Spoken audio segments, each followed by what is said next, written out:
দ্বিতীয়পতি বুধ, একাদশপতি বুধ একাদশে আছে। পঞ্চমপতি বৃহস্পতি, তিনিও একাদশে আছেন। প্রথম পজিটিভিটি আসবে আপনার অর্থনৈতিক শ্রীবৃদ্ধির ক্ষেত্রে। পাওনা টাকা, আটকে থাকা টাকা, কোনো একটা প্রজেক্ট কমপ্লিট করেছিলেন, দেখবেন অনেক গভর্নমেন্ট কন্ট্রাক্টর হয়, তাদের প্রথমে একটা কন্ট্রাক্ট নিয়ে কাজটাকে সম্পূর্ণ করতে হয়, পরবর্তীকালে সে তার রিটার্নটা পায়। পরবর্তীকালে যে কাজটি তিনি করেছেন সেই কাজে একটা রিটার্ন তার জীবনচক্রে আসে। এরকম অনেক জাতক জাতিকা আছেন, এরকম অনেক এমপ্লয় আছেন, তাই না?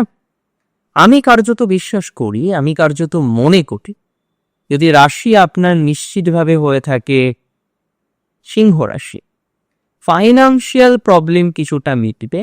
কিছু পাওনা টাকা, যে কাজ করেছিলেন কাজের টাকা পাননি, কোনো কিছু বিক্রি করেছিলেন বিক্রির টাকা পাননি, কোনো কিছু আটকে আছে সেই জায়গার টাকা পাননি, কোনো একটা বিষয়ীন টাকা জাস্ট হোল্ড হয়ে আছে সেই টাকাটা পাননি, এরকম কিছু টাকা প্রাপ্তির সম্ভাবনা থাকছে সিংহ রাশির।